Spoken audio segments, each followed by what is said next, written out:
இந்தியன்ஸ்க்கு spend பண்ணுறது ரொம்ப பிடிக்கும். ஃபுட்டாக இருக்கட்டும், க்ளோத்ஸ், ட்ராவல், கேஜெட்ஸ் இந்த மாதிரி நிறைய விஷயத்தில் ஸ்பெண்ட் பண்ணுறதுக்கு அவங்களுக்கு பிடிக்கும்.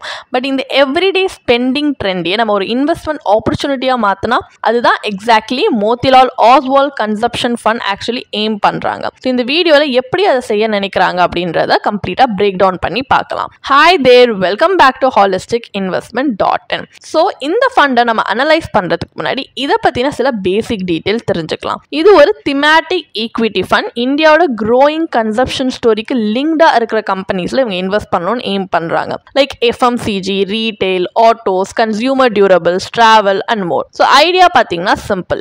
இந்தியாவோட மிடில் கிளாஸ் எவ்வளோ க்ரோ ஆகுதோ அதே மாதிரி கன்சப்ஷனும் க்ரோ ஆகும். ஸோ இந்த கம்பெனிஸும் க்ரோ ஆகும். இதுதான் மெயின். ஸோ இது ஒரு என்எஃப்ஓ அப்படின்றதுனால இதோட ஓப்பனிங் டேட் பார்த்தீங்கன்னா 1st October 2025 and closing date 15th October 2025. And இதோட சில கீ ஃபீச்சர்ஸ் பார்த்தீங்கன்னா இது ஒரு ஓப்பன் எண்டட் ஃபண்ட் டைப். இது பிலாங் பண்ணுற category equity thematic consumption. And இதோட பெஞ்ச்மார்க் இண்டெக்ஸே Nifty India consumption TRI. Exit load அதுவும் 1%. நீங்கள் 3 monthsக்குள்ளே ரெடீம் பண்ணால் என்ட்ரி லோட் கிடையாது. Minimum investment amount just 500 rupees தான். அண்ட் இந்த ஃபண்டோட ஃபண்ட் மேனேஜர்ஸ் யார் யார் அப்படின்னு பார்த்தீங்கன்னா mister Niket Shah, mister Varun Sharma, mister Rakesh Shetty and mister Balchandra Shinde. Riskometer படி இதில் அதிக ரிஸ்க் இருக்கணும் குறிப்பிட்டிருக்காங்க. இந்த ஃபண்டோட இன்வெஸ்ட்மெண்ட் ஆப்ஜெக்டிவ், அதாவது பிரைமரி இன்வெஸ்ட்மெண்ட் ஆப்ஜெக்டிவே பார்த்தீங்கன்னா கன்சப்ஷன் தீமில் பெனிஃபிட் ஆகிற ஈக்விட்டி இல்லை ஈக்விட்டி ரிலேட்டட் இன்ஸ்ட்ருமெண்ட்ஸ் ஆஃப் கம்பெனிஸில் ப்ரிடாமினென்ட்லி இன்வெஸ்ட் பண்ணி லாங் டேர்ம் கேபிட்டல் அப்ரிசியேஷனை இன்வெஸ்டர்ஸ்க்கு ஜென்ரேட் பண்ணி கொடுக்கணுன்றது தான் இதோட பிரைமரி இன்வெஸ்ட்மெண்ட் ஆப்ஜெக்டிவ். இப்போ இந்த ஃபண்டை பற்றின ஒரு பேசிக் ஐடியா இருக்கிறதுனால நெக்ஸ்ட் நம்ம அனாலிசிஸ் பார்ட் ஆஃப் த வீடியோக்கு போகலாம். ஸோ இதில் ப்ரோஸ் அண்ட் கான்ஸ், அதாவது அட்வான்டேஜ் டிஸ்அட்வான்டேஜ் என்ன இந்த ஃபண்டில் இன்வெஸ்ட் பண்ணான்றது தான் பார்க்க போறோம். ஃபர்ஸ்ட் அட்வான்டேஜ்ல இருந்து ஸ்டார்ட் பண்ணலாம். So first rising income and urbanisation in India வர்றது அந்த மீனிங் என்னன்னு பார்த்தீங்கன்னா கன்சப்ஷன் வந்து is expected to keep growing. And number 2 இது டைவர்ஸ் செக்டார்ஸை வந்து ஆக்சுவலி கவர் பண்ணுது. Like FMCG, autos, discretionary spending, even commerce related பிசினஸஸ்மே இதில் வருது. And number 3 India's demographic dividend and அதோட ரைசிங் ஆஸ்பிரேஷன்ஸ் பார்த்தீங்கன்னா டிகேட்ஸ் கணக்கில் இந்த தீமை சப்போர்ட் பண்ணுற பொட்டன்ஷியல் இருக்கு. ஏன்னா இது ஒரு ஸ்ட்ரக்சரல் க்ரோத் ஸ்டோரியை கொடுக்குறாங்க. அண்ட் நம்பர் 4 பொட்டன்ஷியல் இருக்கு வெல்த் கிரியேஷனுக்கு. ஏன்னா இந்த கன்சப்ஷன் இந்த மாதிரியே பூம் ஆகிட்டு இருக்குன்னா இந்த ஃபண்ட்மே லாங் ரன்ல ஸ்ட்ராங் ரிட்டர்ன்ஸ் கொடுக்கறதுக்கு நிறைய பொட்டன்ஷியல் இருக்கு. ஸோ இந்த மாதிரி நிறைய ப்ரோஸ் இருக்கு. பட் இதே டிஸ்அட்வான்டேஜ் அப்படின்னு பார்த்தீங்கன்னா ஃபர்ஸ்ட் திமேட்டிக் ரிஸ்க். இது கன்சப்ஷன் தீம் மட்டும் ஃபோக்கஸ் பண்ணுறதுனால டைவர்சிஃபிகேஷன் இந்த ஃபண்டில் லிமிட்டட் தான். அண்ட் நம்பர் 2 கன்சியூமர் டிமாண்டுன்றது ஒரு எக்கனாமிக் டவுன் டர்ன் பீரியட்ல இல்லை இன்ஃப்ளேஷனரி பீரியட்ல கூட ஆக்சுவலி ஸ்லோ டவுன் ஆக நிறைய சான்சஸ் இருக்கு. ஸோ ஷார்ட் டேர்ம் வாலட்டாலிட்டி நம்ம எக்ஸ்பெக்ட் பண்ணலாம். Number 3 over valuation risk.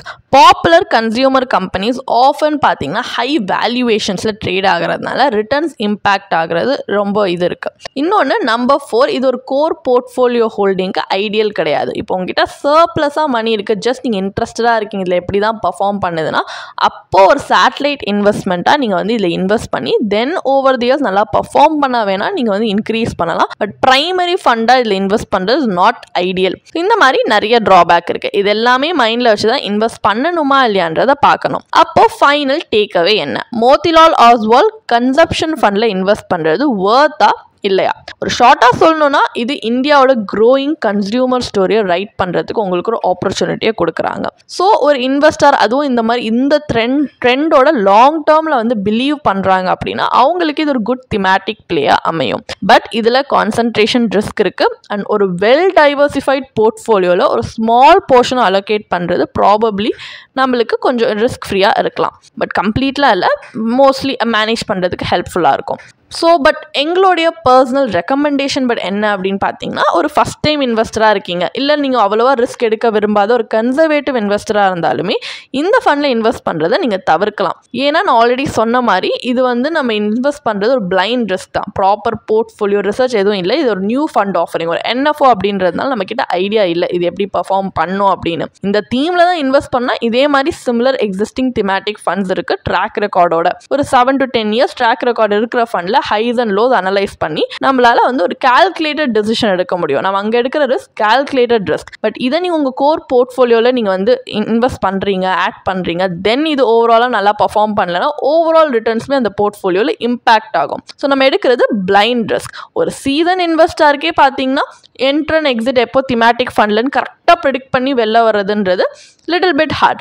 நம்ம ஒரு பிகினராக இருக்கும், இல்லை ஒரு ரிஸ்க் எடுக்க அவ்வளோவா நம்மளுக்கு இஷ்டம் இல்லைன்றப்போ இது இன்னும் வந்து நம்மளுக்கு டிஃபிகல்ட்டி லெவலை வந்து இன்க்ரீஸ் பண்ணுற மாதிரி தான். ஸோ இதில் இன்வெஸ்ட் பண்ணலாமா இல்லையான்றதை கைட் பண்ணுறதுக்கு ஒரு ப்ரொஃபஷனல் கைடன்ஸ் இருந்தால் கூட நல்லாயிருக்கும் அப்படின்னு நினச்சிங்கன்னா கண்டிப்பாக நீங்கள் ஒரு ப்ரொஃபஷனல் ஃபினான்ஷியல் பிளானர்கிட்ட கன்சல்ட் பண்ணலாம். அவங்க இதோட நிறைய ஃபேக்டர்ஸை வச்சு சூட்டபிலிட்டி பார்ப்பாங்க, உங்களுக்கு செட் ஆகுமா அப்படின்னு. லைக் இப்போ இன்வெஸ்ட்மெண்ட் ஆப்ஜெக்டிவே இந்த ஃபண்டில் பார்த்துட்டிங்கன்னா உங்கள் ஃபினான்ஷியல் கோல்ஸ் உங்களுடைய எய்மோட அது வந்து அலைன் ஆகுதா, இந்த ஃபண்டோட ரிஸ்க் ப்ரொஃபைல் உங்கள் ரிஸ்க் டாலரன்ஸ்க்கு மேட்ச் ஆகுதா, உங்கள் போர்ட்ஃபோலியோ அண்ட் இந்த ஃபண்டோட போர்ட்ஃபோலியோக்கு ஏதாவது ஓவர்லேப் ரேஷியோ அதிகமாக இருக்கா, கம்மியாக இருக்கா, இல்லை இது எவ்வளோ அலோகேஷன் கொடுத்தா உங்கள் கோல்ஸை நீங்கள் இன்னும் சீக்கிரமாக அச்சீவ் பண்ணலான்னு எல்லா ஃபேக்டர்ஸுமே பார்த்து ஸ்ட்ராட்டஜிக்கலி உங்களுக்கு கைட் பண்ணுறதுனால லாங் டேர்மில் நீங்கள் இன்னும் பெட்டர் அவுட்கம்ஸ் பார்க்க ஹெல்ப்ஃபுல்லாக இருக்கும். அண்ட் உங்களுக்கு இதே மாதிரி ப்ரொஃபஷனல் கைடன்ஸ் தேவைப்படுது, இல்லை ஒரு ஃபினான்ஷியல் இல்லை இன்வெஸ்ட்மெண்ட் டிசிஷன் எடுக்கிறதுக்கு ஒரு ப்ரொஃபஷனல் ஃபினான்ஷியல் பிளானர் ஹெல்ப் பண்ணாங்கன்னா நல்லாயிருக்கும்னு யோசிச்சிங்கன்னா எங்களோட ப்ரொஃபஷனல் ஃபினான்ஷியல் பிளானரோட ஒரு 1-on-1 காம்ப்ளிமெண்ட்ரி கன்சல்டேஷனை நீங்கள் புக் பண்ணியிருக்கலாம். அதுக்கான லிங்க் நாங்கள் டிஸ்கிரிப்ஷனில் கொடுத்துருக்கோம். ப்ளஸ் நாங்கள் ரெகுலராக ஃப்ரீயாகவே லைவ் வெபினார்ஸ் கண்டக்ட் பண்ணுறோம். இந்த வெபினார்ஸில் நீங்கள் வந்து இன்வெஸ்ட்மெண்ட் இல்லை ஃபினான்ஷியல் இன்சைட்ஸை இந்த ஃபினான்ஸ் இண்டஸ்ட்ரியோட லீடிங் எக்ஸ்பர்ட்ஸ் மூலியமாகவே டேரெக்டாக கற்றுக்கலாம். ஸோ அதுக்கான ரெஜிஸ்ட்ரேஷன் லிங்க்கும் நாங்கள் டிஸ்கிரிப்ஷனில் கொடுத்துருக்கோம். உங்களுக்கு இந்த வீடியோ பிடிச்சிருந்துச்சுன்னா கண்டிப்பாக லைக் பண்ணுங்கள், சப்ஸ்கிரைப் பண்ணுங்கள். ஸோ நாங்கள் இன்னும் நிறைய ஃபினான்ஷியலி பெனிஃபிஷியல் கண்டென்ட்டோட உங்களை திரும்பி நெக்ஸ்ட் வீடியோவில் சந்திக்கிறோம். ஸோ இந்த வீடியோ பார்த்ததற்கு மிக்க நன்றி.